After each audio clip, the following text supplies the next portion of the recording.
학생들 안녕하세요. 반갑습니다. 역사 2.0입니다. 자, 이번 8번 학습지에서는 조선 후기 경제, 사회, 문화의 모습에 대해서 알아보도록 하겠습니다.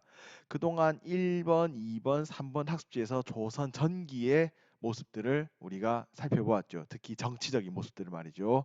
4번 학습지에서 조선 전기와 후기를 가르는 임진왜란에 대해서 알아봤습니다.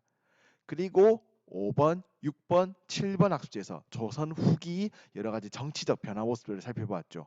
오늘 8번 학습지에서 조선 후기 경제, 사회, 문화의 변화들을 살펴봄으로써 이제 드디어 조선 시대를 마무리 지을 수 있을 것 같습니다. 자, 그렇다면 첫 번째 경제의 변화부터 하나씩 살펴보도록 하지요. 조선 시대의 여러 가지 경제 모습, 우선 농업부터 알아보겠습니다. 농업에서 일어난 가장 큰 변화는 모내기법, 이양법이 실시되었다는 사실입니다. 실시했던 벼농사는 기존에 실시했던 벼농사는 마른 땅에 그대로 벽실을 뿌려서 농사를 짓는 벼농사를 짓는 방법이었습니다. 이를 직파법이라고도 하죠. 하지만 이양법은 새로운 기존의 직파법과 다른 새로운 방법이었습니다. 이양법을 위해서 농민들은 따로 모판에 모를 키웠습니다. 모판에 모를 키우게 되고 이 모가 성장하게 되면 이 모를 물을 받은 논에다가 직접 심는 방식으로 농사를 지었습니다. 모를 기르고 물을 받은 논에 이미 기른 모를 심는 방식인 모내기법, 이 양법을 통해서 얻을 수 있는 효과 첫 번째는 바로 노동력 감소입니다. 물이 담겨 있는 물이 가득 차 있는 논에다가 모를 심음으로써 잡초가 훨씬 덜 자라게 되었습니다. 잡초 제거가 쉽게 되면서 노동력이 감소하였고, 자, 모내기법의 장점 두 번째, 단위 면적당 생산량이 증가합니다. 기존에 실시했던 직파법보다는 모내기를 통해서 더 많은 양의 벼가 수확이 되었습니다. 이러한 모내기법의 특징에 따라서 광작이 확산되고 부농이 등장했습니다. 부농의 등장 밑에 빈농도 등장, 농민의 계급 분화라고 되어 있는데요. 우선 광작이라는 말은 다음과 같습니다. 광작은 농사를 넓게 넓게 짓는 것을 말하는 겁니다. 훨씬 더 적은 양의 노동력이 필요하게 되면서 농민 한 사람이 지을 수 있는 경작할 수 있는 논의 양이 늘어나게 됩니다. 훨씬 더 기존에 비해서 훨씬 더 많은 양의 농사를 동시에 한 사람이 짓는 것을 광작이라고 합니다. 그리고 이 광작을 통해서 더 많은 수확을 얻은 농민들이 부자 농민, 부농으로 성장하게 된 것입니다. 물론 모내기법을 시도하다가 실패하여 빈농으로 떨어지게 되는 농민들도 발생합니다. 결국 모내기법은 부농과 빈농을 가르게 되면서 농민들의 계급 분화를 이끌게 되었던 것입니다. 또한 모내기법은 벼와 보리의 이모작이라고 하는 새로운 방식의 농사를 가능하게 하였습니다. 모를 모판에 짓는 동안 본래의 논은 비어 있습니다. 가을부터 봄까지 본래의 논은 비어 있지요. 그러면 이 비어 있는 논에 보리 농사를 짓습니다. 보리 농사를 짓고 초여름에 보리를 거두게 되면 거둡니다. 그리고 나서 이제 이 빈 땅에 다시 그동안 키웠던 모를 심는 방식이죠. 한 땅에 1년 내에서 벼와 보리를 번갈아서 지을 수 있는 벼와 보리의 이모작이 가능하게 되고, 이 또한 식량 생산의 증가라는 결과를 가지고 오게 된 것입니다.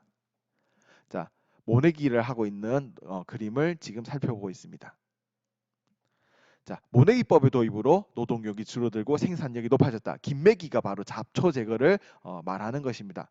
이렇게 하여 한 사람이 경작할 수 있는 면적이 늘어나면서 광작이 확산되고 벼와 보리, 이모작도 가능해졌습니다. 그 결과 곡물 생산량이 증가했다라는 모습입니다.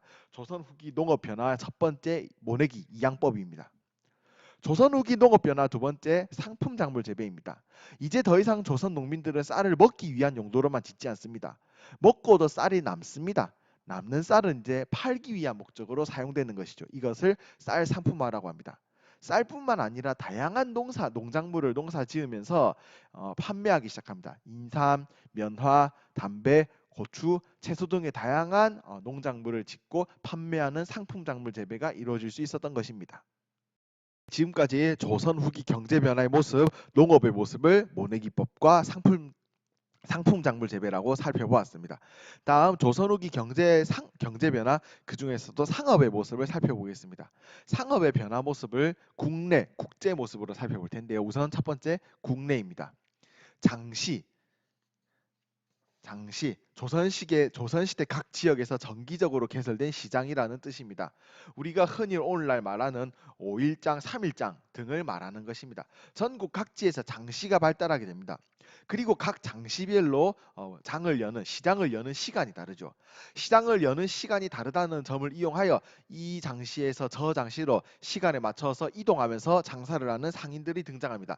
이러한 상인들을 보따리 장수라고도 합니다. 보부상이라고 부릅니다. 장시가 발달하면서 보부상의 활동이 전국적으로 늘어나게 됩니다. 또한 각 지역에서 사상이라고 불리우는 개인적인 상인들이 등장합니다. 그동안 조선에서는 나라에서 운영하는 상인들만 장사가 가능했습니다. 나라에서 인정받은 상인들만 장사가 가능했죠. 하지만 조선 후기 사상이라고 하는 상인들, 국가에서 인정한 것이 아니라 개인적인 이익을 위해서 상업활동을 하는 상인들이 등장하게 되는 것입니다. 또한 조선 후기 상업의 특징, 상평통보라고 하는 화폐가 등장합니다. 이 상평통보는 숙종 때 만들어진 공식 화폐로서 조선 후기 널리 사용되었습니다. 상평통보의 모습을 사진으로 보고 있습니다. 조선 후기 국제 상업의 모습을 살펴보도록 하지요. 조선 후기 일본과의 국제 무역이 증가합니다. 국제 무역을 하는 과정에서 나라에서 공식적으로 운영하는 공무역, 계시무역, 그리고 개인 상인이 장사를 했던 사무역, 후시무역이 등장했다는 점도 여러분들이 알아두면 되겠습니다. 자, 다음으로 조선 후기 사회의 변화 모습을 살펴보도록 하죠. 조선 시대는 크게 4가지 신분이 있었습니다. 위로부터 양반, 중인, 상민, 천민이 바로 그것입니다. 우선 첫 번째 양반의 변화 모습을 살펴보도록 하죠. 조선 후기가 되면서 양반 내에서도 다시 갈리는 현상이 양반 내에서도 계층이 갈리는 현상이 나타나게 됩니다. 권력을 유지하는 일부의 양반들은 그대로 존재합니다. 하지만 많은 양반들이 권력을 잃고 경제적으로 몰락하게 됩니다. 이렇게 몰락한 양반을 우리는 잔반이라고 부릅니다. 조선 후기 양반은 권력을 계속 유지하는 일부의 양반과 몰락한 대다수의 잔반으로 나눠지게 됩니다. 중인의 모습은 다음과 같습니다. 하급 지배층이었던 중인들은 조선 후기가 되면서 상대적으로 사회 진출의 기회가 확대되었습니다. 다음 평범한 계층 상민 알아보도록 하죠. 상민 중에서도 특히 분홍의 모습을 살펴보아야 합니다. 분홍 우리가 조금 전에 보았습니다. 이양법이 실시되면서 광작을 하게 되고 광작을 통해서 많은 이익을 얻은 부자 농민을 분홍이라고 했습니다. 이 분홍들은 공명첩, 납속책 등으로 신분 상승을 이루어내었습니다. 공명첩은 우리가 4번 학습지에서 임진왜란의 결과에서 배워보았습니다. 이름이 비어있는 벼슬 임명장을 돈을 주고 분홍들이 사들이면서 신분 상승을 이루어내었습니다. 자, 납속책. 조선시대 공무를 나라에 바치고 그 대가로 벼슬을 주거나 신분을 상승시켜 주었던 제도입니다. 이 또한 분홍들에게 유리하였죠. 분홍들은 자신이 지은 농산물, 쌀들 중에서 일부를 나라에 바치면서 그 대가로 벼슬을 받거나 신분을 상승하였습니다. 혹은 많은 돈을 들여서 가문의 족보를 위조하거나 아예 양반 가문의 족보를 사들이는 방식으로 신분 상승을 이루어내었습니다.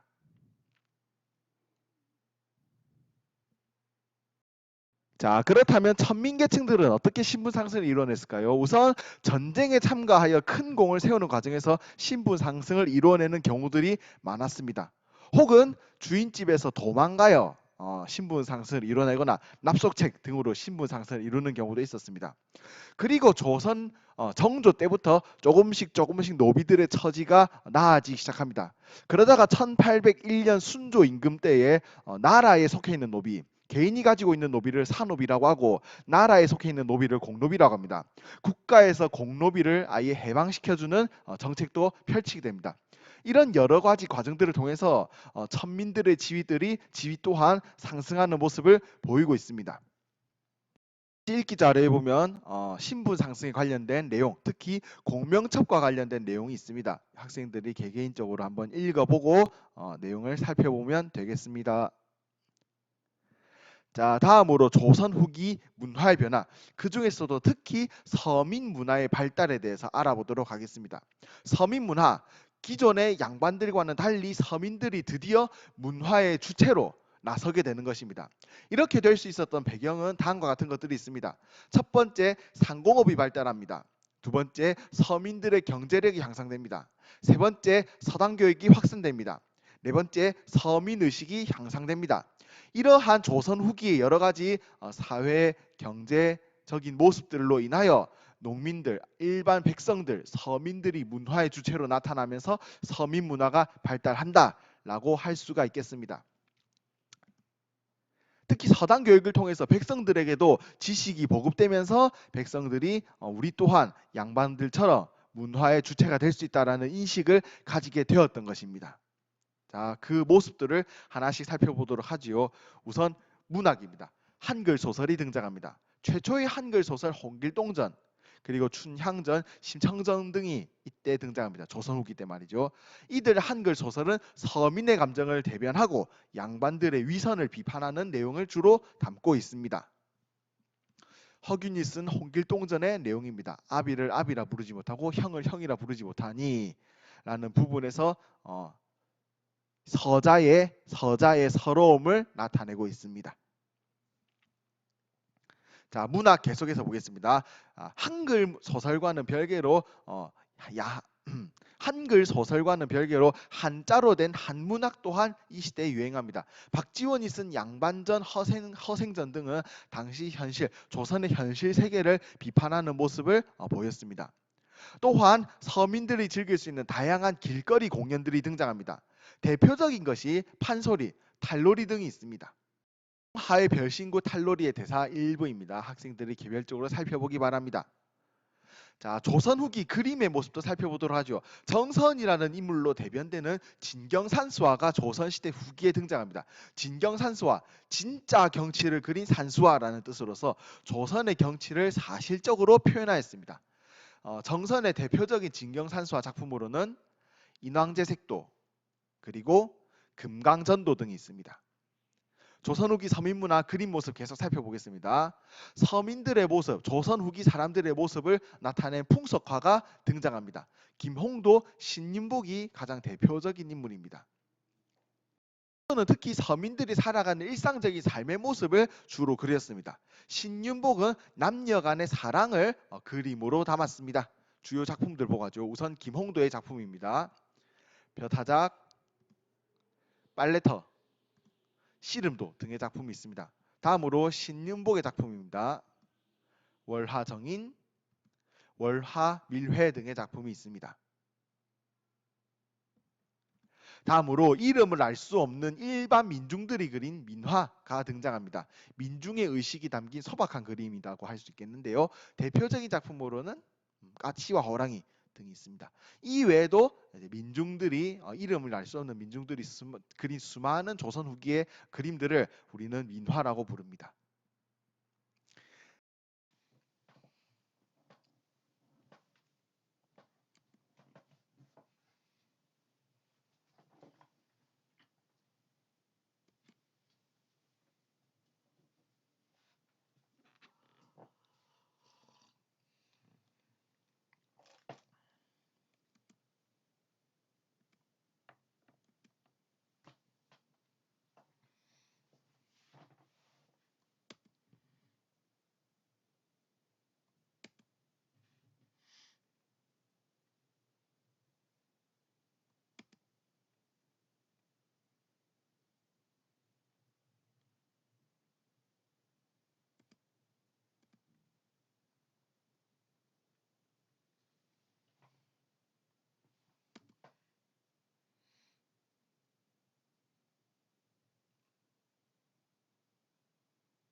자, 지금까지 우리는 조선 후기의 경제, 사회, 문화 변화 모습을 살펴보았습니다. 자, 1번부터 8번 학습지까지 드디어 조선시대의 모든 내용을 우리가 마무리 짓게 되었습니다. 다들 정말 수고 많았습니다. 다음 시간 9번 학습지부터는 이제 근현대사의 시절이 시작됩니다. 우선 근현대사 첫 번째, 흥선대원군의 개혁, 그리고 흥선대원군의 통상수교 거부 정책과 이에 대한 서양의 소요, 서양의 난리인 양요에 대해서 각각 알아보도록 하겠습니다.